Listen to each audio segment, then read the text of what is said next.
সব গোত্রের মানুষ একত্রিত হলো, নেতারা একত্রিত হলো। সর্বশেষ পরামর্শ হলো এই কাণ্ডে প্রত্যেক গোত্র থেকে এক একজন অংশগ্রহণ করবে, যাতে করে এক গোত্রের মানুষ অপর গোত্রকে দোষারোপ না করতে পারে। কেউ যদি কাউকে বলে তাহলে বলবে তোমার গোত্রের প্রতিনিধিও ছিল, লোকও ছিল, তাহলে কি হবে? সাপ মরবে, লাঠিও ভাঙবে না। এই চিন্তা করে তারা পরামর্শ নিল প্রত্যেক গোত্র থেকে এক একজন যুবকের উপস্থিতিতে আজ রাত্রেই মুহাম্মদকে দুনিয়া থেকে চিরতরে বিদায় করে দেওয়া হবে। তারা যখন এই সিদ্ধান্তে উপনীত হলো, আল্লাহ তাআলা জানায়া দিলেন, ও পয়গম্বর, আজ রাত্রেই আপনার হিজরতের সফর শুরু হবে। নবীজি ঘরের মধ্যে অবস্থান করতেছেন, চারদিক দিয়ে রাখছে। নবীজির ঘর কংক্রিট দিয়ে, ইট সিমেন্ট বালু দিয়ে বানানো ছিল না। নবীজিও জানেন যে তাকে করার জন্য তার ঘরের চারদিকে সে সশস্ত্র অবস্থায়। নবীজি হিজরতের প্রস্তুতি নিচ্ছেন। নিজের ঘরে হযরত আলী রাদিয়াল্লাহু তাআলা আনহুকে রেখে নবীজি হিজরতের উদ্দেশ্যে বের হলেন। আল্লাহ তাআলা তাদের চোখের উপরে পর্দা ফালায়া দিল। নবীজি নির্দ্বিধায় বের হয়ে গেলেন। এখন কথা হলো, কেন আলী রাদিয়াল্লাহু তাআলা আনহুকে নিজের বিছানায় রেখে গেলেন? কারণ নবীজি যখন হিজরত করবেন তখনও নবীজির কাছে রাখা কিছু আমানত ছিল। আমরা হলে চিন্তা করতাম যাদের কারণে দেশ ছাড়া লাগতেছে তাদের সম্পদ ফেরত দেওয়ার দরকার কি, এগুলো নিয়ে যাই। কিন্তু নবীজি যাদের কারণে হিজরত করা লাগতেছে, দেশ ছাড়া লাগতেছে, মক্কা থেকে মদিনায় চলে যাওয়া লাগতেছে, নবীজি মদিনায় গেছেন আল্লাহ তাআলার নির্দেশ, ঠিক আছে, কিন্তু দৃশ্যমান কিছু কারণ আছে। নবীজি যখন মক্কা থেকে মদিনায় যান, এর দৃশ্যমান কারণগুলোর মধ্যে অন্যতম কারণ হলো অতিরিক্ত অত্যাচার, জুলুম। নবীজি যখন মদিনার উদ্দেশ্যে রওনা হয়েছেন, বারবার নবীজি কাবার দিকে ফিরে তাকায়, বায়তুল্লাহর দিকে তাকায়। নবীজির দু চোখ দিয়ে অশ্রু পড়তেছে, আর নবীজি বলতেছেন, ও মক্কা, আমি তোমার বুকে অতিবাহিত হয়েছে আমার শৈশব, কৈশোর, যৌবন।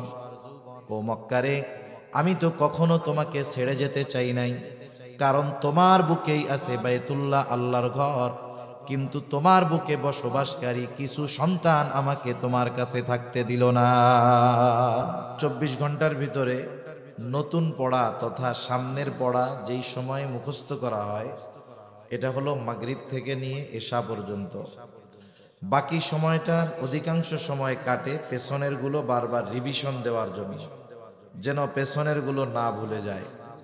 কিন্তু মাগরিব থেকে এশা এই সময়টাতে সামনের পড়া কেন মুখস্থ করা হয়?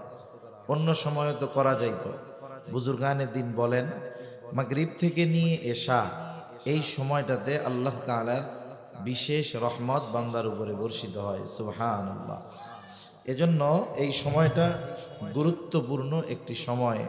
আল্লাহ তাআলা আমাদের যাদেরকে বসার তৌফিক দান করেছেন ব্যস্ততাকে উপেক্ষা করে, এটা আল্লাহ তাআলার পক্ষ থেকে বড় এক ইহসান, বড় এক দয়া। আমি আপনাদের খেদমতে পবিত্র কোরআনুল কারীমের সূরাতুন নিসার 58 নম্বর আয়াত তিলাওয়াত করেছি। আল্লাহ তাআলার কাছে তৌফিক চাই, আল্লাহ তাআলা অল্প সময়ে কিছু কথা আমাকে বলবার তৌফিক দান করেন, যে কথাগুলো আমাদের সবার দুনিয়া এবং আখিরাতের জন্য কল্যাণকর হয়। সকলে বলি আমিন। রমজান মাস যেহেতু সমাগত, সাধারণত এই সময়গুলোতে মসজিদের খতিব সাহেবেরা রমজান কেন্দ্রিক কথাগুলো বেশি বলে থাকেন। আমি এজন্য এই বিষয় আলোচনা না করে অন্য আর একটা বিষয় আলোচনা করার নিয়তে সূরাতুন নিসার 58 নম্বর আয়াত তিলাওয়াত করেছি।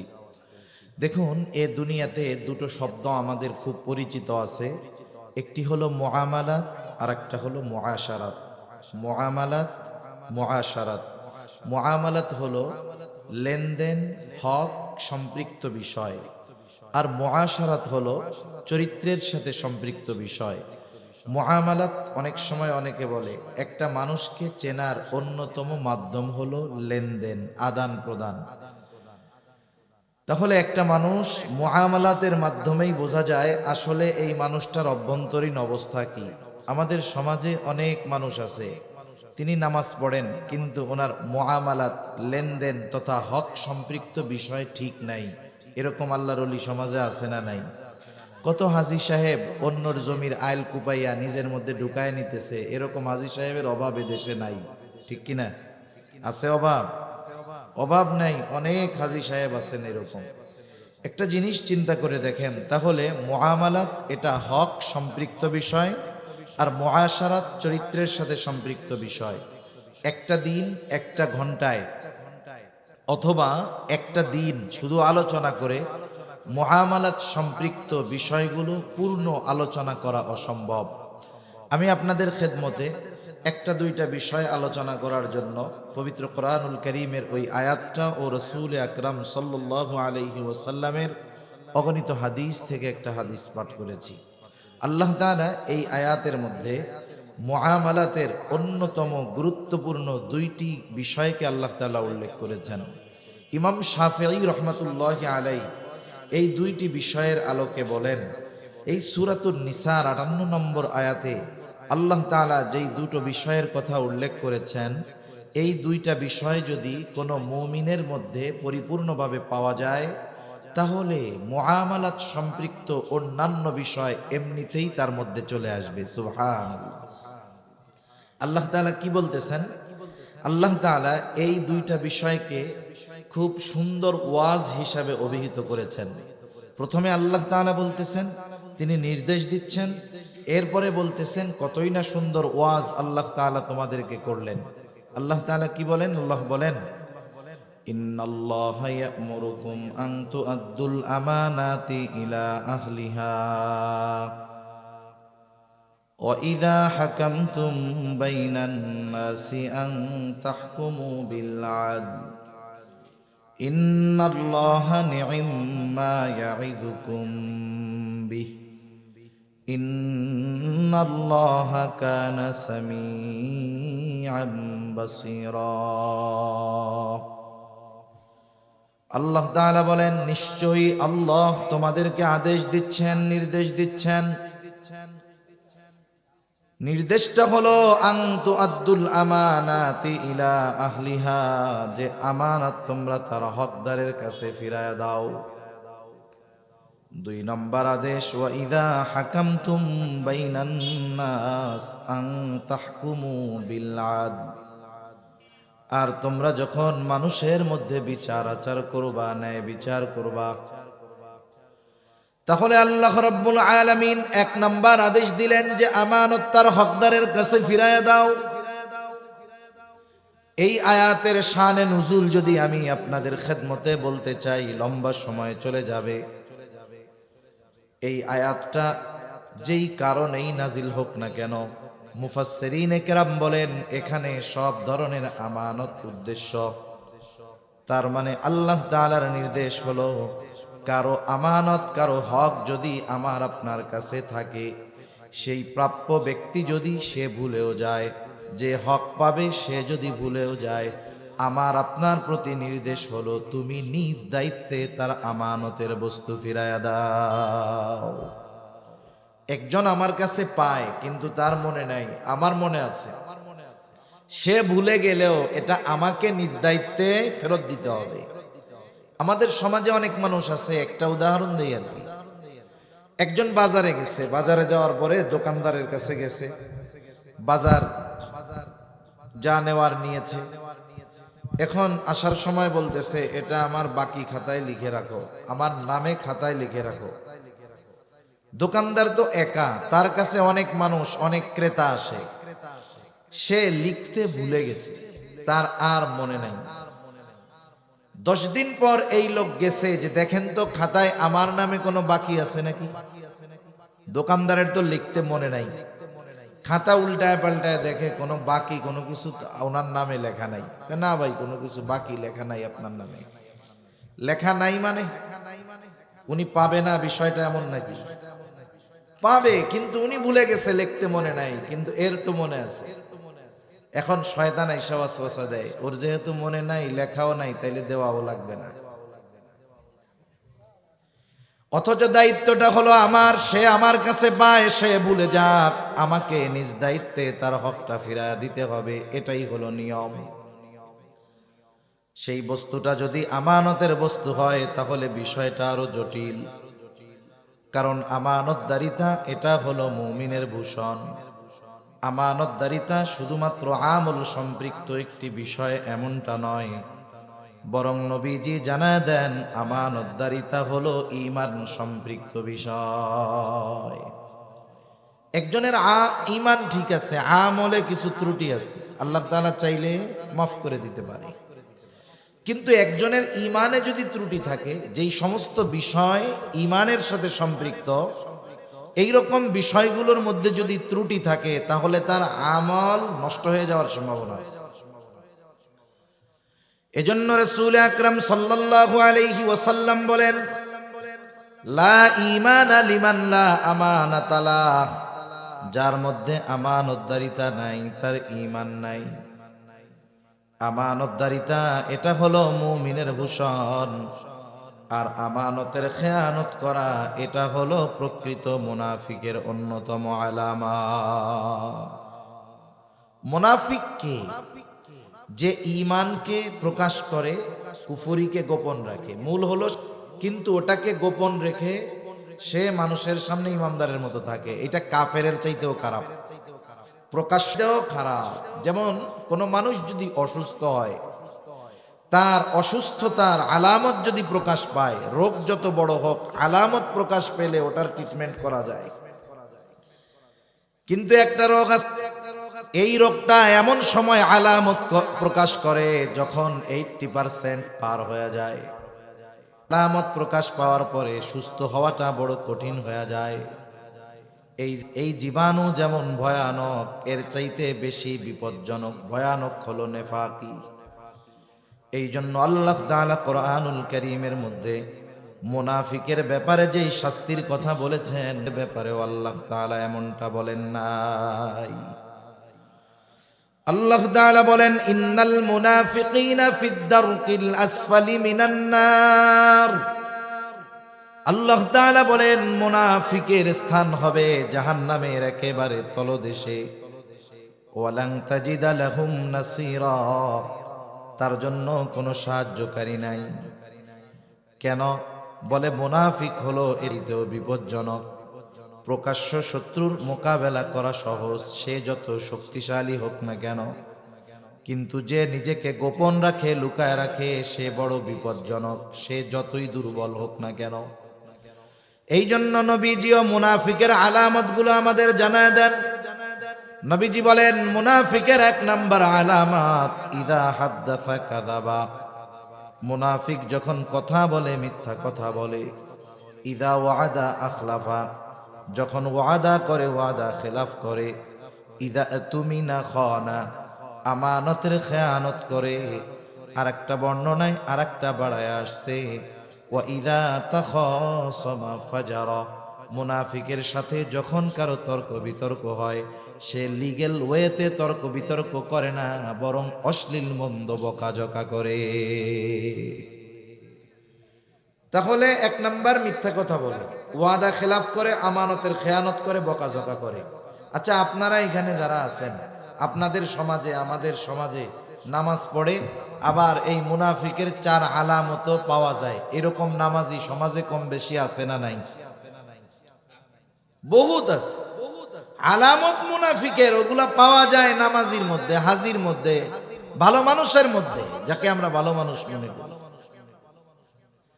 মুনাফিকের আলামত হলো এমন ঈমান ধ্বংসের কারণ হয়ে যেতে পারে। এই জন্য এই আলামত গুলো যদি মুমিনের মধ্যে থাকে, ধুয়ে মুছে সাফ করে ফেলার দরকার।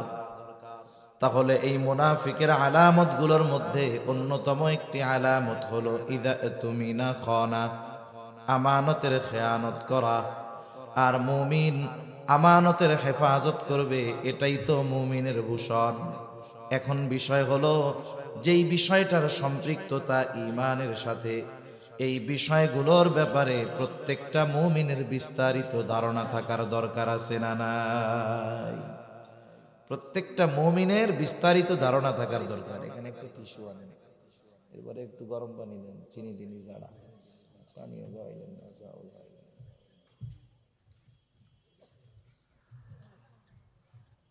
তাহলে আমাদের উচিত এই বিষয়গুলো আমাদের মধ্য থেকে কি করা? বের করে ফেলা। আমানতদারিতার ব্যাপারে স্বচ্ছ ধারণা থাকার দরকার। আমানতদারিতার ব্যাপারে স্বচ্ছ ধারণা না থাকার কারণে অনেক মুমিন অনিচ্ছায় আমানতের খেয়ানত করে ফেলে। মনে করেন একটা মানুষের এই জ্ঞান নাই, এটা জানা নাই যে আগুনে হাত দিলে পুড়ে যায়, সে জানে না। কিন্তু বলেন তো, না জেনে সে যদি আগুনের মধ্যে হাত দিয়ে দেয়, আগুন কি বলবে নাকি? উনি তো জানে না, পোড়ানোর দরকার নেই, বলবে না পুড়ে যাবে? আমানতদারিতার বিষয় আমাদের জানা জরুরি ছিল, আমরা জানি নাই বিধায় ওই ধরনের কাজ করলে যে খেয়ানত হবে না, বিষয়টা এমন নয়। এই জন্য এই বিষয়গুলোর ব্যাপারে স্বচ্ছ ধারণা আমাদের সকলের থাকা দরকার। তাহলে আসেন আমরা একটু জানি, যেই কয়েকটা আমার জেহেনে আসে, মনে আসে, আমি সেই কয়েকটা বলবো। এক নাম্বার, আমানতদারিতা হয় লেনদেনের মধ্যে, আদান প্রদানের মধ্যে। একজন আমার আপনার কাছে আমানত রেখেছে, দায়িত্ব হলো হুবহু আমানতের ওই বস্তুটাকে হেফাজত করা। আমানত আর সাধারণ জমা, এই দুইটার মধ্যে মাসালাগত তফাত আছে। কেউ যদি আমাকে আপনাকে বলে, হুজুর এই টাকাটা আপনার কাছে আমানত রাখলাম, 1000 টাকার পুরান একটা নোট, আমি যদি চিন্তা করি বাজার থেকে এই টাকাটা দিয়ে বাজার করে নিয়ে যাই, পরে চাইলে তাকে নতুন আর একটা নোট দিয়ে দিব, যদি সে আমানত রাখে, তাহলে আমার আপনার এই অধিকার নাই তার ওই পুরান নোটটা খরচ করে ফেলা।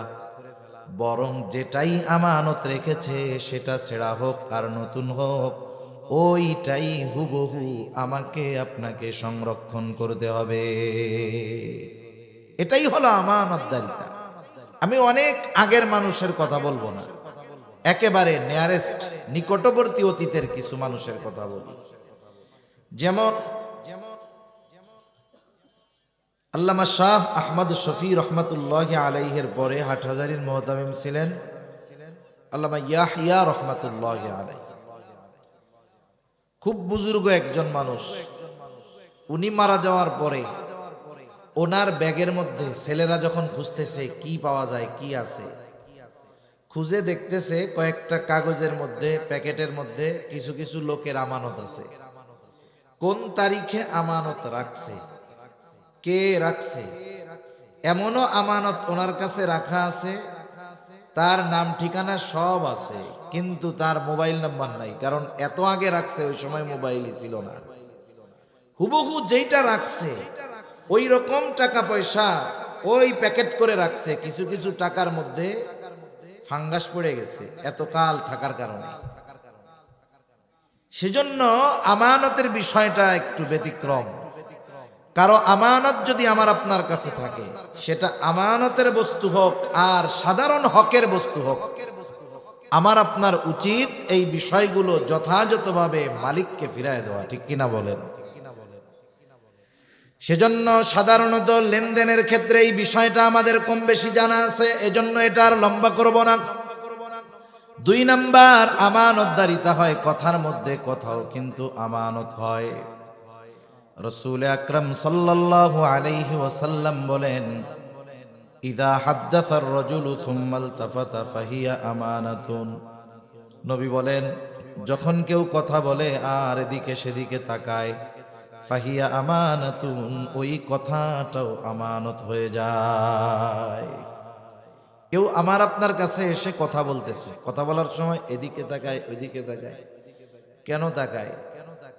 আমি বুঝতেই পারি যে সে চায় না তার এই কথাটা আমি ব্যতীত অন্য কেউ শুনতে পাক, ঠিক কিনা বলেন? কিছু বলা লাগবে না, শুধু ডানে বামে তাকিয়ে কথা বলেছে, অটোমেটিকলি ওই কথাটা আমার আপনার কাছে আমানত, আমি অন্য কারো কাছে আর বলতে পারবো না। কিন্তু আমাদের অভ্যাসের ব্যতিক্রম। কেউ যদি বলে, হুজুর আপনার কাছে বললাম, আপনি আর কারো কাছে কিন্তু বইলেন না, কাজ সারা। সে আমার আপনার চোখের আড়াল হওয়ার আগে আরেকজনের কাছে না বললে আমার পেটে আর কথাটা হজম হয় না, পেটের মধ্যে পুটপুট শুরু হয়ে যায়। লোকটা চোখের আড়াল হওয়ার আগে আরেকজনকে ডাক দিয়া বলি, শোনো লোকটা আমারে কি বলছে জানো? বলে না। বলে খুব বিশ্বাস করে আমাকে, আমার কাছে এই কথাটা বলছে, কারো কাছে বলতে মানা করছে, আমি শুধু তোমারে কইলাম, তুমি কিন্তু কাউরে কইও না। ও কি চিন্তা করবে, হুজুরেও তো বলছিল কারো কাছে না বলার জন্য, তাহলে একজনের কাছে মনে হয় বলা জায়েজ আছে, এই জন্য হুজুর আমার কাছে কইছে, আমিও একজনের কাছে কই। ও এবার আর একজনকে বলবে হুজুর কি মিথ্যা বলে নাকি না, বলে হুজুর আমাকে অমকের ব্যাপারে এই কথাটা বলছে, আমারে খুব বিশ্বাস করে, আমি শুধু তোমারে কইলাম, তুমি কেউরে কইও না। ও আর একজনের কাছে বলবে আমি তোমারে কইলাম, তুমি কাউরে কইও না। এইভাবে যেই কথাটা শুরুতে একজনের কাছে আমি বলছি আমি একজনের কাছে, দুপুর হইতে হইতে ওই কথাটা পৌঁছায় গেল 100 জনের কাছে। বলেন তো খেয়ানত কি একটা আছে নাকি 100টা হয়ে গেছে? এখন কথা হইল 100 খেয়ানত কেমনে হইল, কেন হইল? বলে 100 খেয়ানত হওয়ার কারণে দায়ী হলাম আমি। এই জন্য নবীজি বলেন, দুনিয়াতে কেউ যদি কোনো ভালো কাজের সূচনা করে, নেক কাজের সূচনা করে, ওই ভালো কাজ, নেকের কাজ দুনিয়াতে যতদিন চলে, যত মানুষ করে, ওই শুরু করনেওয়ালা কবরে শুয়ে শুয়ে ওর ওই ভালো কাজের প্রতিদান পেতে থাকে। আবার দুনিয়াতে কারো দ্বারা যখন কোনো মন্দ কাজের সূচনা হয়, ওই মন্দ কাজ দুনিয়ায় যতদিন চলে, যতজন করে, নবীজি বলেন সকলের গোনা ওই প্রথম যে শুরু করেছে তার আমলনামায় যোগ হয়ে যায়। এরপরে নবী বলেন পৃথিবীতে যত হত্যাকাণ্ড ঘটে, কারণবিহীন হত্যাকাণ্ড, বিনা কারণে যত হত্যাকাণ্ড ঘটে, অন্যায়ভাবে যত হত্যাকাণ্ড ঘটে, সকল হত্যাকাণ্ডের গোনা আদম আলাইহিস সালামের ওই সন্তান যার দ্বারা প্রথম হত্যাকাণ্ড সংগঠিত হয়েছে তার আমলনামায় যোগ হতে থাকে। কিয়ামত পর্যন্ত যতগুলা হবে সবগুলার গোনা সমপরিমাণ ওর আমলনামায় যোগ হবে। কেন? বলে এই পৃথিবীতে সর্বপ্রথম অন্যায়ভাবে হত্যাকাণ্ড তার দ্বারা শুরু হয়েছে। এখন আমি প্রথমে বলার কারণে 100 জনের কাছে পৌঁছাইছে, তাহলে আমি বলছি একজনের কাছে, কিন্তু আমার গোনা হবে কমপক্ষে 100টা খেয়ানতের। এই জন্য এই বিষয়গুলো সতর্ক থাকার দরকার। আবার অনেক সময় এটাও বুঝতে হবে কোন কথা আমানত আর কোন কথা আমানত নয়। সাধারণত একটা মানুষের যদি ন্যূনতম কমন সেন্স থাকে, বুদ্ধি থাকে, কথা বলার পরে সে বুঝতে পারে এই কথাটা গোপন রাখা দরকার নাকি এই কথাটা বলে দেওয়া দরকার। মনে করেন একজন ওয়াজ টোয়াজ শুনে গেছে, যাওয়ার সময় একজন ওনারে বলতেছে, চাচারে বলতেছে, ডানে বামে তাকায় এরকম বলছে, চাচা চাচা আমি আজকে ওই বাড়িতে চুরি করবো চাচা। এখন চাচা মনে করতেছে কি ওয়াজ যে হুজুর করলো, ডানে বামে তাকাইয়া বললো যে আমি ওই বাড়িতে চুরি করবো, তাহলে তো কথাটা আমানত হয়ে গেছে।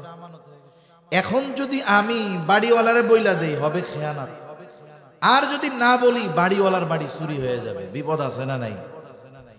এখন বলেন তো, আপনার কাছে কেউ যদি গোপনে এসে এমন কোনো কথা বলে যেই কথার দ্বারা মানুষের ক্ষতি হবে, ইসলামের ক্ষতি হবে, দেশের ক্ষতি হবে, এই ধরনের কথা গোপন রাখা যাবে না বলে দিতে হবে? সতর্ক করে দিতে হবে, এগুলো বলা দরকার। আবার কেউ যদি কারো কাছে এসে অনেক সময় নিজের পার্সোনাল ব্যক্তিগত লাইফের কথা বলে, অনেক সময় অনেকে আছে আপনাকে আমাকে বিশ্বাস করে তার ব্যক্তিগত জীবনের অনেক কথা বলবে, যে কথাগুলো যদি সমাজের মানুষ জানে সে লজ্জা পাবে, রাস্তায় বের হতে লজ্জা পাবে। আবার কিছু বিষয় আছে মানুষ বলতে না পারার কারণে কিন্তু হার্ট অ্যাটাক করে। চিকিৎসা বিজ্ঞান বলে মানুষ যেই কথাগুলোর কারণে কষ্ট পায়, মাত্রাতিরিক্ত টেনশন করে, ওই ধরনের কথা যদি সে চাপিয়ে রাখে, কারো কাছে না বলতে পারে, তাহলে তার স্ট্রোক করার সম্ভাবনা বহুগুণ বেড়ে যায়। এখন মনে করেন আমার আপনার কাছে আইসা একজন গোপনে তার সব কথা বলছে, কিছু পারিবারিক কথা বলছে, মনে করেন কথাবার্তা এমন অবস্থায় গেছে বউ দইরা তারে পিটাইছে কথার কথা। এ সমাজে অনেক আছে, আমাদের কাছে অনেক সময় মেসেজ দিয়া বলে, ফোন দিয়া বলে, হুজুর এইরকম সংসার করতেছি, বলতে পারি না কারো কাছে, আপনাদের কাছে বললে একটু বুকটা হালকা হয়, নাহলে কার কাছে বলবো? এগুলো তো আর বন্ধু বান্ধবের কাছেও বলা যায় না, ওগুলার দিয়েও বিশ্বাস নাই, বইলা দিবে মানুষের কাছে। এখন বলেন এইরকম একটা কথা আমার আপনার কাছে বলছে, কেন বলছে? আমাকে বিশ্বাস করে, আমার প্রতি আপনার প্রতি আস্থা আছে, এই জন্য তার এই ব্যক্তিগত লাইফের একটা কথা আমার আপনার সাথে শেয়ার করছে।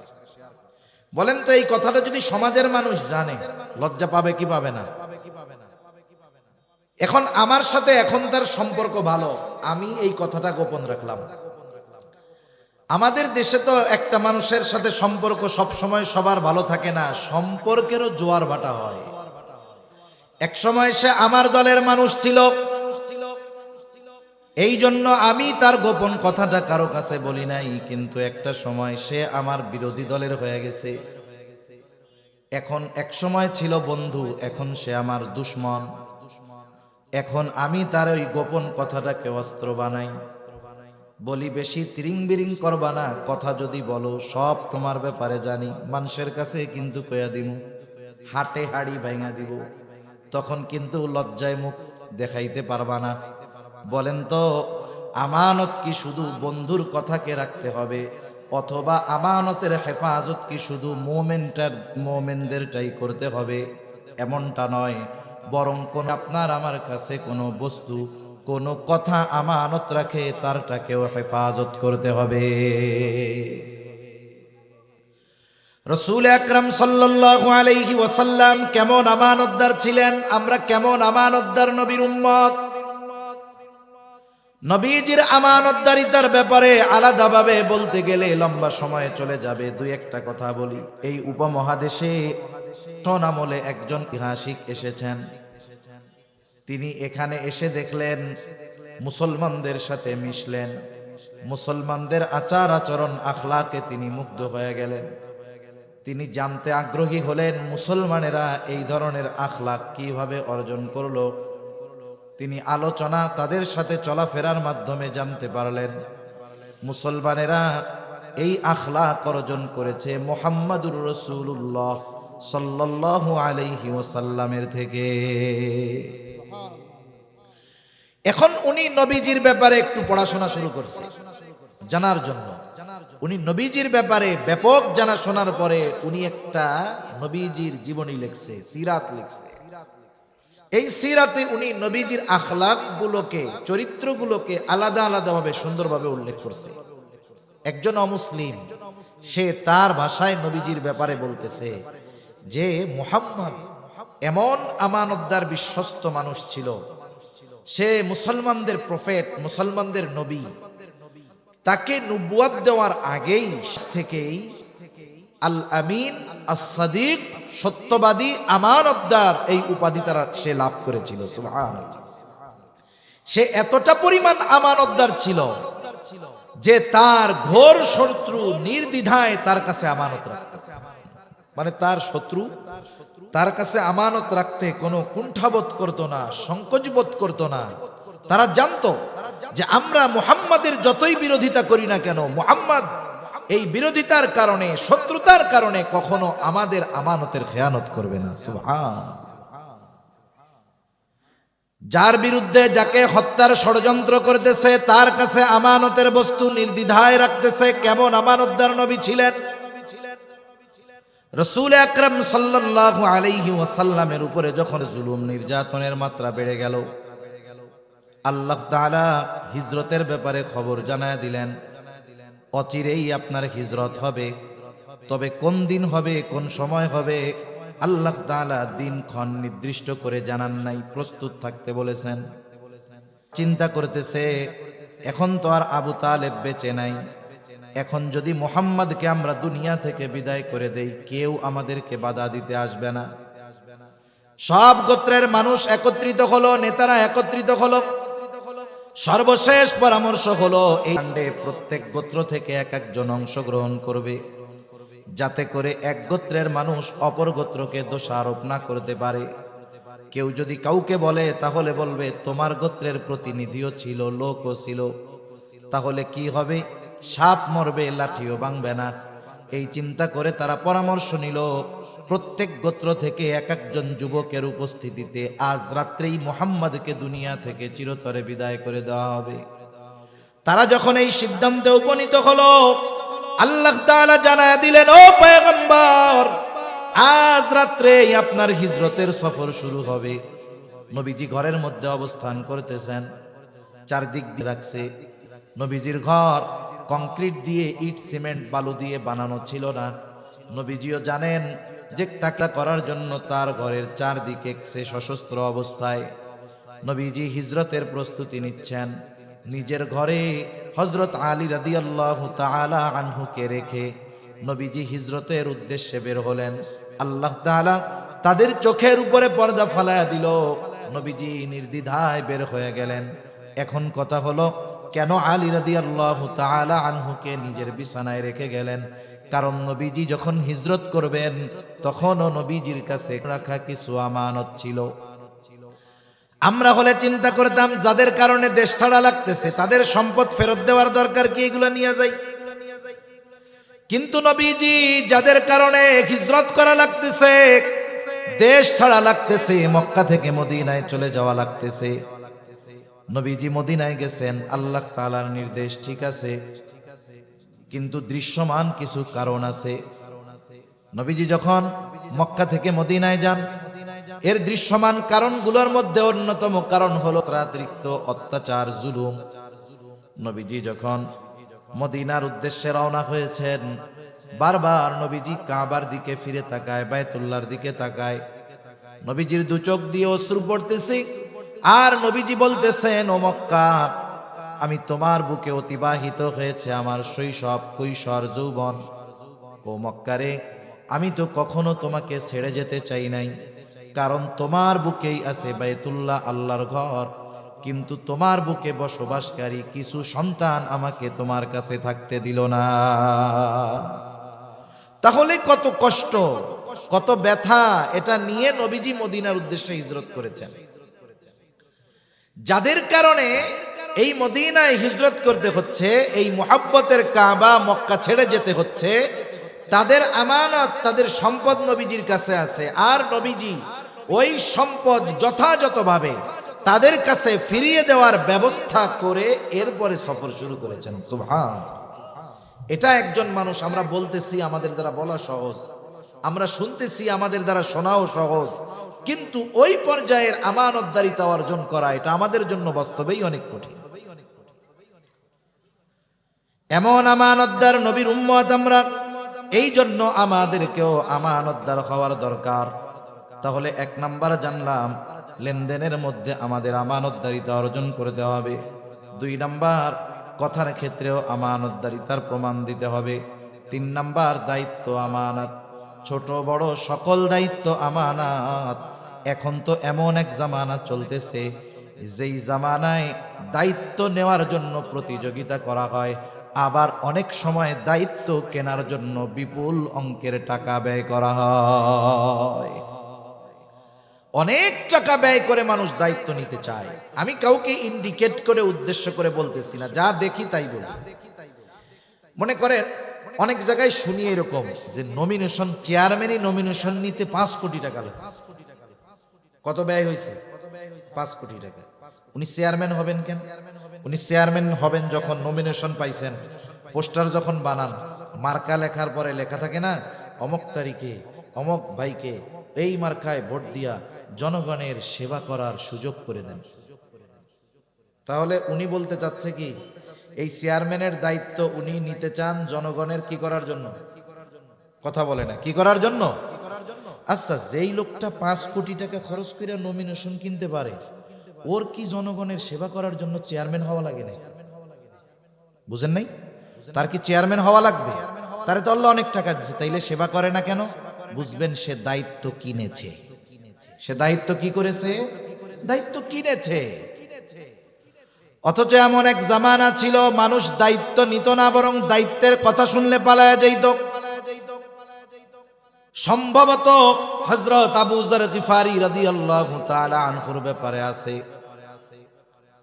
একবার আলোচনা হইতেছে রাষ্ট্রের এই গুরুত্বপূর্ণ দায়িত্বটা কাকে দেওয়া যায়। আবু যর গিফারি রাদিয়াল্লাহু তাআলা আনহুর অনুপস্থিতিতে ওনার নাম একজন প্রস্তাব করেছে, অমককে দায়িত্বটা দেওয়া যায়। সকলের এই নামটা পছন্দ হয়েছে, কিন্তু এখনো চূড়ান্তভাবে ফয়সালা হয় নাই, শুধু আলোচনা হয়েছে, ফয়সালা পরে হবে। এই মজলিসের মধ্য থেকে একজন গিয়া আবু যর গিফারিকে বলছে, শোনো, রাষ্ট্রের অমক দায়িত্ব তোমাকে দেওয়া হতে পারে, এই ব্যাপারে আলোচনা চলতেছে। এই খবর যখন ওনার কানে গেছে, পেরেশান, টেনশন, যদি দায়িত্ব দিয়ে দেওয়াই হয় তাইলে কি হবে? এই দায়িত্ব দিয়ে দেয় নাকি এই ভয়ে উনি রাতের বেলায় এলাকা ছেড়ে চলে গেছে। আমাদের কলিজার টুকরো ইমাম আজম আবু হানিফা রাহমাতুল্লাহি আলাইহি, নাম শুনছেন না? এই জামানার কিছু, আমাদের এই সময়ের কিছু মানুষ আছে, এরা ইমাম আবু হানিফার সম্পর্কে জানে না, এজন্য ইমাম আবু হানিফার ব্যাপারে বিশদগার করে। ইমাম আবু হানিফা রাহমাতুল্লাহি আলাইহির ব্যক্তিত্ব, খোদাভীরুতা, তাকওয়া, ইলমের ব্যাপারে যদি ন্যূনতম ধারণা থাকতো, তাহলে এই ধরনের মানুষগুলো ওনার মতো ব্যক্তি সম্পর্কে কুরুচিপূর্ণ শব্দ উচ্চারণ করার দুঃসাহস পেত না। এমন একজন ব্যক্তিত্ব ইমাম আবু হানিফা রাহমাতুল্লাহি আলাইহি। খলিফা মনসুরের সাথে দেখা হয়ে গেছে। খলিফা মনসুর ইমাম আবু হানিফাকে বলতেছে, ইমাম, প্রধান বিচারকের দায়িত্বটা, আসনটা খালি, আপনি প্রধান বিচারপতির দায়িত্বটা নেন। চিফ জাস্টিস, যার কাছে রাষ্ট্রপ্রধানের নামেও বিচার যাবে, তিনি রাষ্ট্রপ্রধানের ব্যাপারে বিচার করবেন। প্রধান বিচারপতি ইমাম আবু হানিফা রাহমাতুল্লাহি আলাইহি সাথে সাথে এই প্রস্তাবের ব্যাপারে না বইলা দিলেন, আমি পারবো না। খলিফা চিন্তা করতেছে, আমি এত বড় এক পদের প্রস্তাব দিলাম, সরাসরি আমার মুখের উপরে প্রস্তাব ফিরায়া দিল। এটা খলিফার ইগোতে লাগছে, গায়রাতে লাগছে, আত্মমর্যাদায় লাগছে। হাতে চাবুক দিয়ে ইমাম আবু হানিফার গায়ে একটা বাড়ি মেরে দিয়েছে। এইবার খলিফা মনসুর রাজপ্রাসাদে ফিরে গেল। ওখানে খলিফা মনসুরের চাচা বলতেছে, মনসুর, তুমি কাজটা ভালো করো নাই, ইমাম আবু হানিফার গায়ে চাবুক দিয়া বাড়ি মারছো, কাজটা ভালো করো নাই, তার কাছে ক্ষমা চাও। ওই সময় বাড়ি তোমার ছিল রাগে, রাগের সময় মানুষ অনেক কিছু করে ফেলে। অনেক সময় মানুষ রাগের মুহূর্তে এমন কিছু বিষয়ের সিদ্ধান্ত নিয়ে বসে যেটা তার পরবর্তী হায়াতে, গোটা হায়াতে আফসোসের অন্যতম কারণ হয়ে যায়। অনেক সময় দেখবেন তুচ্ছ বিষয় নিয়ে, একেবারে সামান্য বিষয় নিয়ে স্বামী স্ত্রীর মধ্যে কথাবার্তা হয়, তর্কাতর্কি হয়। এক সময় শয়তান দুইজনরেই এসে উত্তেজিত বানায় দেয়। এইবার বেটা মানুষ মহিলা কয়, তোমার ঘর না করলে আমার কি হয়েছে? 20 বছর তোমার সংসার করে আমি শেষ, পোলাপান পাইলা শেষ। এইবার বেটারে এসে শয়তান কয়, দেখছস তুই কামাই করে খাওয়াস, তোর মুখের উপরে কথা, এমন বউ দরকার কি? তোর শক্তি সামর্থ্য আছে, আরো 3টা করতে পারবি, সেটা দে। একবারে রাগ ঢাক নাই, 14 গোষ্ঠী ধরে কয় দিয়া দিলাম, আছে না নাই? এখন দিয়া যখন দিছে, শয়তানের এক মিশন তো শেষ, শয়তান এবার চলে যায়। আর মানুষগুলো খারাপ আছে। মানুষগুলো যখন ঝগড়া লাগে, এই ঝগড়ার শেষ পর্যন্ত দেখার জন্য অপেক্ষা করে। আপনারা বল খেলা দেখেন না? দেখছেন তো, এগুলো আমরাও তো দেখছি। এক সময় বল খেলা যখন হয়, তখন বল তো একটা, বল যেদিক যায় নজর সবার সেদিক থাকে, সবাই রেডি। যখন প্লেয়ার মেরে দিছে বল, গোলরক্ষক আর ধরতে পারে নাই, তখন যেই দল গোল মেরে দিছে সেই দলের দর্শক কি করে? লাফাইয়া উঠে 5 হাত উপরে, গোল কয়ে লাফ মারে। মারে কি মারে না? এতক্ষণ কিন্তু সব চুপ, নিস্তব্ধ, নীরব, শুধু দেখতেছে কি হয়। যখন স্বামী স্ত্রীর ঝগড়া চলে, ওই রকম দর্শক চারদিক দিয়ে দেখে যে গোল কোন সময় হবে। যখন চাচা বলে দিয়া দিলাম তোর 14 গোষ্ঠী ধরে সবগুলা, এইবার সকলে লাফায় ওঠে, আরে চাচা করলেন, আরে চাচা করলেন। কেন?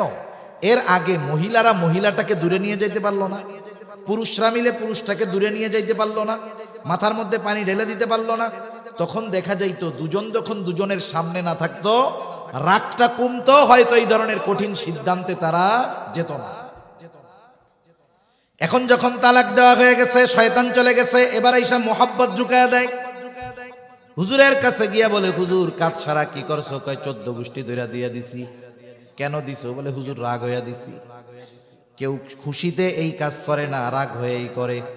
এই জন্য গোটা জীবনের একটা মূল নীতি আমরা শিখে রাখবো, রাগ অবস্থায় অন্য কিছু যত কিছু করা হয় হোক, কিন্তু রাগান্বিত অবস্থায় কখনো চূড়ান্ত সিদ্ধান্ত নিব না। আপনার রাগ আসছে, মাত্রাতিরিক্ত রাগ, একটা কিছু ভেঙে ফেললেন, ভিন্ন কথা, কিন্তু আপনি চূড়ান্ত সিদ্ধান্ত নেবেন ঠান্ডা মাথায়। আপনি যদি রাগান্বিত অবস্থায় সিদ্ধান্ত নিয়ে নেন, সেটা কার্যকর হবে এবং পরবর্তীতে আজীবন পস্তানোর একটা কারণ হবে, ঠিক কিনা? এখন বাড়ি তো মারছে, ওই সময় রাগ ছিল, এখন তো রাগ নাই, মাফ চাইতে গেলে তো লজ্জা লাগবে। চিন্তা করেছে তার বিশ্বস্ত সহচরকে পাঠায়া দিবে, পাঠায়া দিছে ইমাম আবু হানিফার কাছে, বলতেছে ইমাম আবু হানিফাকে গিয়ে বলবা খলিফা তার আচরণের কারণে লজ্জিত, ক্ষমা চেয়েছে, মাফ করে দেন। সাথে সাথে এক থলে স্বর্ণ মুদ্রা দিয়া বলে, শোনো, ইমাম আবু হানিফাকে এটা আমার পক্ষ থেকে হাদিয়া দিয়া দিবা, আর এটাও বলবা এই হাদিয়া যদি আপনি গ্রহণ করেন তাহলে খলিফা নিশ্চিত হবে যে আপনি তাকে ক্ষমা করে দিয়েছে। লোকটা চলে গেছে ইমাম আবু হানিফার কাছে। ইমাম আবু হানিফার কাছে গিয়ে বলতেছে যে খলিফা ওই আচরণের জন্য লজ্জিত, দুঃখিত, মাফ চাইছে, মাফ করে দেন। ইমাম আবু হানিফা বললেন ঠিক আছে, মাফ করে দিছি। এখন ওই লোক বলে, আপনি যে মাফ করলেন, খলিফা তো নিশ্চিত হবে তখন এই যে হাদিয়া দিয়েছে এটা আপনি যখন গ্রহণ করবেন তখন। ইমাম আবু হানিফা বলতেছে না, হাদিয়া গ্রহণ করা যাবে না, তুমি নিয়ে যাও, মাফ করে দিছি। লোকটা বারবার জোরাজুরি করার পরে বলতেছে, খলিফা হাদিয়াটা পাঠিয়েছে, আপনি রাখেন। ইমাম আবু হানিফা বলতেছে না, রাখা যাবে না। লোকটা বলে, আপনি রাখেন, আপনার ব্যবহার করার দরকার নাই, আপনি দরকার হয় কাউকে সদকা করে দিয়েন। ইমাম আবু হানিফা বলতেছে, তোমার কাছ থেকে রাখার পর এটা আমি সদকা করলাম নাকি নিজে ব্যবহার করলাম সেটা বিষয় নয়, বরং তোমার খলিফা জানবে ইমাম আবু হানিফা আমার হাদিয়া গ্রহণ করেছে, এটাই হবে মূল বিষয়। এজন্য রাখা যাবে না, ফেরত নিয়ে যাবে। লোকটা আরো জোরাজুরি করতেছে। এইবার ইমাম আবু হানিফা বলতেছে, তোমার খলিফা আমাকে এত হাদিয়া দিল, পেল কোথায়? কোন রাষ্ট্রের পরিচালক ওই রাষ্ট্রের সম্পদের মালিক নয়, বরং রক্ষণাবেক্ষণের দায়িত্ব তাকে দেওয়া হয়েছে। এজন্য আমাদের দেশের সিস্টেম যেটা, মেম্বারের একটা সম্মানী ভাতা আছে না নাই? চেয়ারম্যানের, এমপি সাহেবের, মন্ত্রীর, প্রাইম মিনিস্টারের, রাষ্ট্রপতি, প্রত্যেক দেশে এই সিস্টেম আছে। আফসোস কি জানেন? কি ক্যামেরন যেন এটার নাম, এই বলতেছে আমি প্রধানমন্ত্রিত্ব ছাইড়া দিব। কেন? বলে আমি এই প্রধানমন্ত্রীর দায়িত্ব নেওয়ার পরে আমার সংসারের খরচ চালাইতে পারতেছি না। মন্ত্রী বলতেছে আমি প্রধানমন্ত্রিত্ব ছেড়ে দিব। কেন? বলে আমি যা পাই এ দিয়ে আমার পরিবারের খরচ চলে না। আর আমাদের দেশে কোনো মতে মেম্বার একটা হইতে পারলে হইছে। 5 বছর আগে গাছতলায় বাড়ি ছিল, 5 বছর পরে 5 তলা, মাশাআল্লাহ। কোথায় গেছে অবস্থা, কোথায় আমানতদারিতা? ইমাম আবু হানিফা বলতেছে, শোনো, খলিফাকে রাষ্ট্রের পক্ষ থেকে যেই পরিমাণ ভাতা দেওয়া হয়, ভাতা, ওর বাইরে একটা টাকা নিজের কাজে ব্যবহার করার অনুমতি নাই। যেহেতু উনি রাষ্ট্রীয় কোষাগার থেকে এটা দিয়েছে, এটা আমাকে দেওয়া তার জন্য বৈধ হবে না। এটা তাকে তুমি ফিরায়া দিবা এবং এটাও বলবা রাষ্ট্রীয় কোষাগার থেকে শুধুমাত্র যেই পরিমাণ তার জন্য ভাতা, এর বাইরে একটা দিরহাম সে নিজের কাজে ব্যয় করতে পারবে না, তাহলে আমানতের খেয়ানত হবে। লোকটা গিয়া এইবার খলিফার কাছে আরো তেল মশলা লাগায়া কথাটা বলছে। এইবার খলিফা এতটা রাগান্বিত হলো, খলিফা এবার ফোর্স পাঠায় দিছে, যাও ইমাম আবু হানিফাকে জেলখানার মধ্যে আটকায় দাও, আটকায় রাখো। জেলখানার মধ্যে আটকায় দেওয়া হলো, চাবুক দিয়ে আঘাত করা হতো, আর বলা হতো তুমি যদি প্রধান বিচারকের দায়িত্ব গ্রহণ করো তোমাকে ছেড়ে দেওয়া হবে। ইমাম আবু হানিফার উপরে এই রকম জুলুম নির্যাতন চলার পরেও ইমাম আবু হানিফা খলিফার দায়িত্ব গ্রহণ করেন নাই। ইমাম আবু হানিফা প্রধান বিচারকের দায়িত্ব গ্রহণ করেন নাই খলিফার এত চাপের পরেও। এখানে একটা বিষয় ক্লিয়ার করার দরকার, গোটা দুনিয়াতে 2 শ্রেণীর মানুষ জেলখানায় যায়। কয় শ্রেণীর? একটু কথা বলেন, কয় শ্রেণীর? যেই দেশের শাসক জালেম হয়, যেই দেশের শাসক কি হয়, কথা বলে না, কি হয়, ওই দেশের জেলখানায় ওই দেশের সর্বশ্রেষ্ঠ মানুষগুলোকে পাওয়া যায়। কথা বুঝেন নাই? যেই দেশের শাসক জালেম হয় সেই দেশের জেলখানায় কাদের পাওয়া যায়? বলে ওই দেশের সর্বশ্রেষ্ঠ মানুষগুলাকে তখন জেলখানায় দেখা যায়। আর যেই দেশের শাসক ইনসাফগার ন্যায়পরায়ণ হয় ওই দেশের জেলখানার মধ্যে ওই দেশের সবচাইতে দুর্নীতিবাজ, চিটিংবাজ, এইগুলাকে জেলখানার মধ্যে দেখা যায়। এখন আপনি একটা জেলখানার অবস্থা দেখে ওই দেশের শাসকের অবস্থা নির্ণয় করতে পারবেন, এটা দুনিয়ার যেই দেশ হোক না কেন, ঠিক কিনা বলেন? তাহলে জেলখানায় যে শুধু খারাপ মানুষ যায় এমনটা নয়, জেলখানায় ভালো মানুষও যায়, ঠিক কিনা? ইমাম আবু হানিফা, ঐতিহাসিকদের দুইটা মত। একটা হলো যখন তিনি প্রচন্ড অসুস্থ হয়ে গেছেন, একটা সময় খাবারের সাথে বিষ প্রয়োগ করে ওনাকে হত্যা করে দেওয়া হলো। আর একটা হলো যখন তিনি প্রচন্ড অসুস্থ হয়ে গেছেন, ইমাম আবু হানিফা রহমাতুল্লাহি আলাইহিকে বাড়িতে পাঠায়া দেওয়া হলো। ইমাম আবু হানিফাকে গৃহবন্দী করে ফেলা হলো। ওই অবস্থায় তিনি দুনিয়া থেকে চিরতরে বিদায় নিয়ে গেলেন। ইমাম আবু হানিফার ছাত্ররা জিজ্ঞাসা করেছে, আপনি এত জুলুম অত্যাচার সহ্য করেছেন, তবুও প্রধান বিচারকের দায়িত্ব নেন নাই কেন?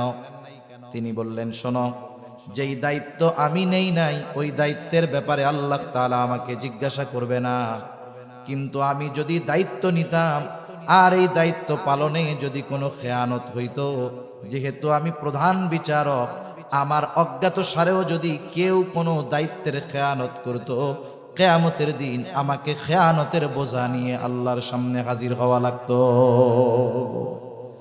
আবু দাউদের হাদিস, নবীজি সাল্লাল্লাহু আলাইহি ওয়াসাল্লাম বলেন, আমাদের মধ্যে কাউকে যখন কোনো দায়িত্ব দেওয়া হয়, সে যদি ওই দায়িত্বের সুচ পরিমাণ খেয়ানত করে, সুচ পরিমাণ, নবীজি বলেন কিয়ামতের দিন ওই লোকটা খেয়ানতের বোঝা নিয়ে আল্লাহর সামনে উপস্থিত হবে। এজন্য তিনটা বিষয় আমরা জানি, আরো অনেক বিষয় আছে, যেহেতু সময় সংক্ষিপ্ত এইগুলো খেয়াল রাখি, অন্য সময় অন্যগুলো রাখা যাবে। এক নাম্বার, আমরা লেনদেনের ক্ষেত্রে আমানতদার হব। দুই নাম্বার, কথার ক্ষেত্রে আমানতদার হব। তিন নাম্বার, যে কোনো দায়িত্ব, আমাকে যেই দায়িত্ব দেওয়া হোক এই দায়িত্বের ব্যাপারে আমি আমানতদার হব। আপনি একজনের জমিতে কাজ করেন, কথার কথা, আপনাকে জমির মালিক জমি দেখিয়ে বলে এসেছে যে এই জমিটুকু তুমি কাজ করবা, এই জমিটুকু তুমি নিড়াবা। আপনি এই দায়িত্ব নিলেন, আপনি এখন এই দায়িত্ব নিয়েছেন, এটা আমানত। মালিক চলে গেছে, আপনি বসে বসে বিড়ি খাইলেন আর মোবাইল টিপলেন। দুপুরবেলা গিয়ে কাকারে বললেন, কাকা ঘাস তো অনেক শক্ত, উঠাইতে পারি নাই, অর্ধেক করছি, বাকি অর্ধেক কালকে করে দি মনে। এরকম ফাঁকিবাজ তো মাশাআল্লাহ নাই, আছে না? আয়সা কি বলবে যে আমরা পরিশ্রম কইরা খাই, তুমি যে খেয়ানত করতেছো, কাজ করতেছো, পরিশ্রম করতেছো, ঠিক আছে, কিন্তু তোমাকে যে দায়িত্ব দেওয়া হয়েছে, দায়িত্বের খেয়ানত করার কারণে তুমিও খেয়ানতকারী, ঠিক কিনা বলেন? এজন্য ছোট বড় সব দায়িত্ব কি বলেন না, আমানত। শিক্ষক, তার শিক্ষকের দায়িত্ব যথাযথভাবে পালন করা আমানত। এক কথায় প্রত্যেকটা দায়িত্ব আমানত। আমি আমানতদারিতার বিষয়ে আর বলবো না। দ্বিতীয় বিষয় যেটা, আল্লাহ তাআলা বলেন, ওয়াইযা হাকামতুম বাইনান নাসি আন তাহকুমু বিল আদল, তোমরা যখন মানুষের মধ্যে বিচার আচার করবা, ন্যায় বিচার করবা, সেটা রাষ্ট্রের প্রধান বিচারক হোক, জজ কোর্টের জজ হোক, আর গ্রাম্য সালিশ হোক, গ্রাম্য সালিশের মধ্যে যখন কেউ বিচারের সুযোগ পাবে, আমাদের দেশে কিছু সালিশকারক আছে, এটা হলো কিসের করাত জানি কয়, দুই পাশেই কাটে, হ্যাঁ রামের করাত, যাইতেও কাটে আসতেও কাটে, আছে না?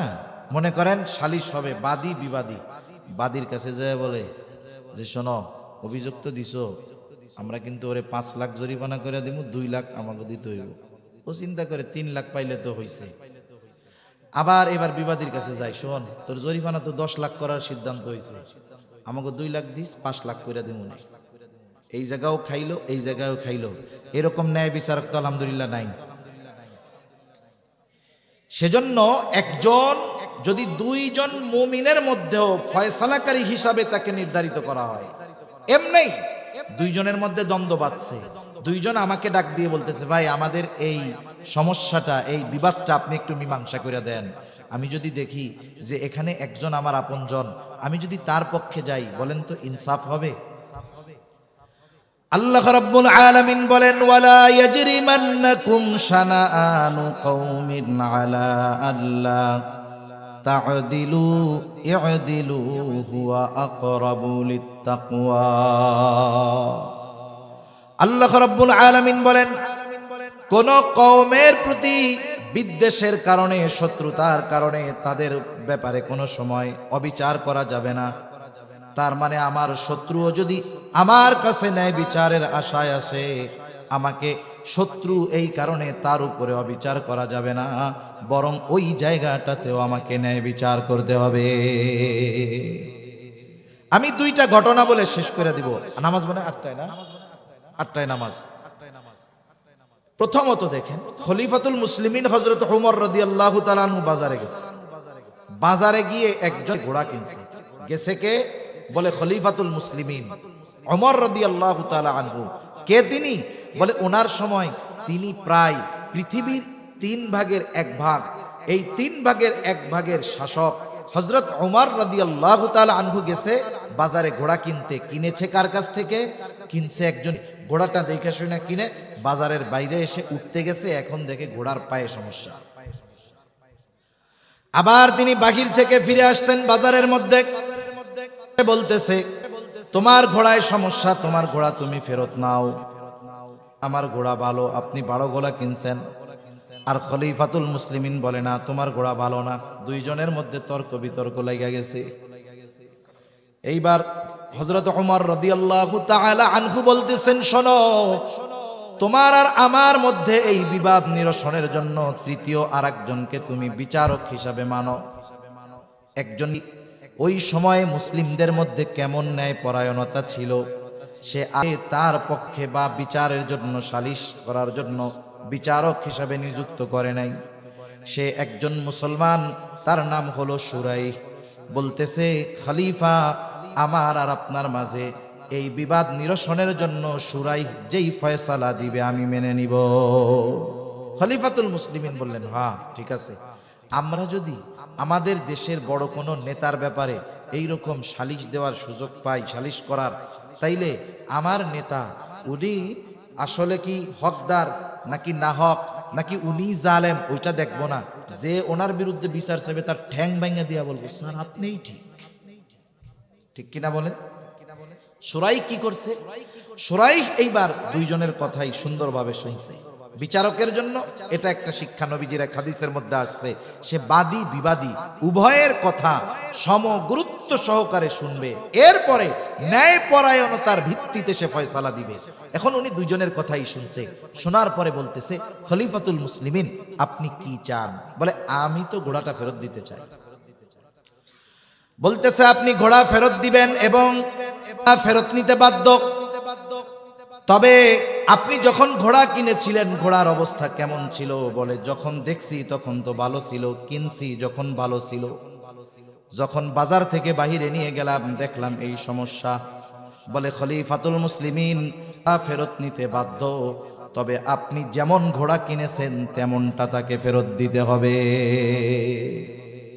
খলিফাতুল মুসলিমিন চুপ। একটু পরে বলতেছে, হ্যাঁ এটাই ন্যায় বিচার। এটাই কি বলেন? ন্যায় বিচার। এখন রায় দিছে, এটা কি খলিফার পক্ষে গেছে না বিপক্ষে গেছে? গোটা দুনিয়ার মধ্যে দেখবেন প্রধান বিচারক রায় যদি রাষ্ট্রপ্রধানের বিপক্ষে যায়, একেবারে চাকরিও শেষ, জীবন যাওয়ার আশঙ্কা, দেশান্তর হয়ে যেতে হবে। ঠিক কিনা বলেন? কিন্তু খলিফাতুল মুসলিমিন ওমর কি করলেন? সাথে সাথে বলতেছে, এটাই ন্যায় বিচার, তুমি আজকেই চলে যাও, কুফার প্রধান বিচারকের আসন খালি, আমি শিলমোহর মাইরা দিলাম, তোমার নিয়োগ দিয়ে দিলাম, আজকেই তুমি চলে যাও, আমার পক্ষ থেকে তোমাকে আজকে থেকে প্রধান বিচারকের দায়িত্ব দিয়ে দেওয়া হলো। এরা ন্যায় বিচার কইরা পাইছে পুরস্কার, আর আমরা ন্যায় বিচার করলে পাই তিরস্কার। এবার একটা হাদিস বলে আলোচনা শেষ। নবীজি সাল্লাল্লাহু আলাইহি ওয়াসাল্লামের কাছে একজন মহিলা চুরি করছে, তার ব্যাপারে বিচার আসছে। মহিলা হলো কুরাইশ বংশের, মাখজুম গোত্রের মহিলা।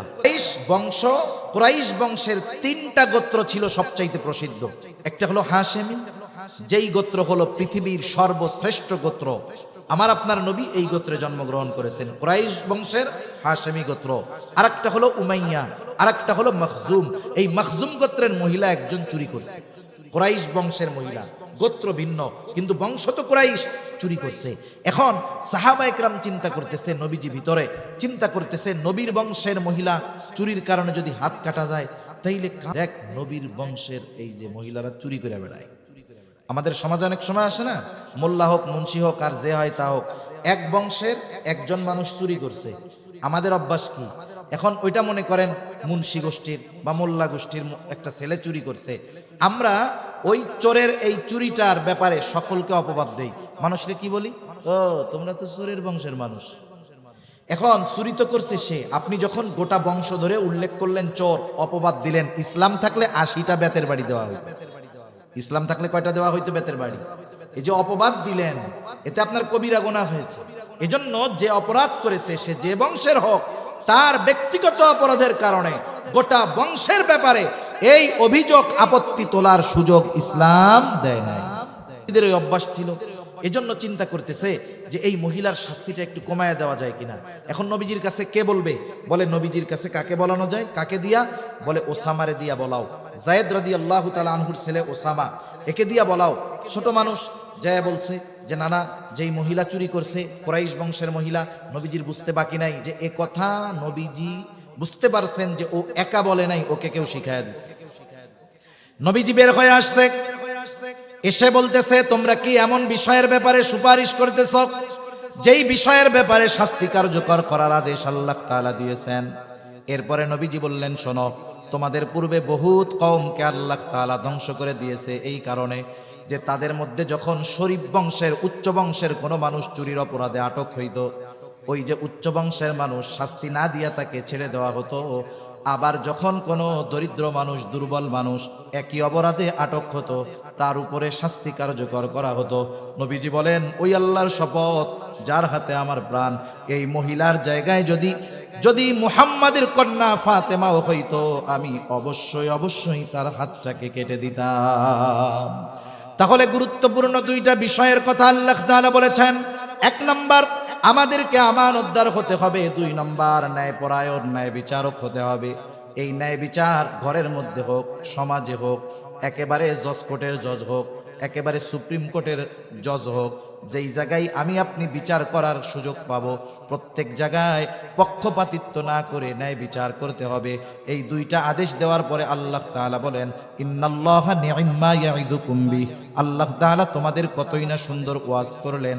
এখন এই দুইটা ওয়াজ শ্রবণ করার পরে আমরা কি সমালোচনা করি, আলোচনা করি, কি চিন্তা ভাবনা করি আর কি বলি, ওই দুই কথার উপরে আমল করি না করি, আল্লাহ দেখেন কি দেখেন না? এই জন্য আল্লাহ তাআলা কেমন যেন বলে, বান্দা এত সুন্দর দুইটা ওয়াজ করলাম, এই 2 ওয়াজের ব্যাপারে কি আলোচনা করো, কি সমালোচনা করো, কি বলা বলি করো, আমি আল্লাহ সব দেখি শুনি। কেন? বলে ইন্নাল্লাহা কানা সামিআন বাসীরা, নিশ্চয়ই আল্লাহ তাআলা হলেন সর্বশ্রোতা সর্বদ্রষ্টা। তাই আমরা এই 2টা গুণ অর্জন করবো তো ইনশাআল্লাহ। আল্লাহ তাআলা আমাদের পরিপূর্ণ আমানতদার, ইনসাফগার হওয়ার তৌফিক দান করুন। সকলে বলি আমিন। ওয়া আখিরু দাওয়ানা আনিল হামদুলিল্লাহি রাব্বিল আলামিন। আসসালামু আলাইকুম ওয়া রাহমাতুল্লাহি ওয়া বারাকাতুহু।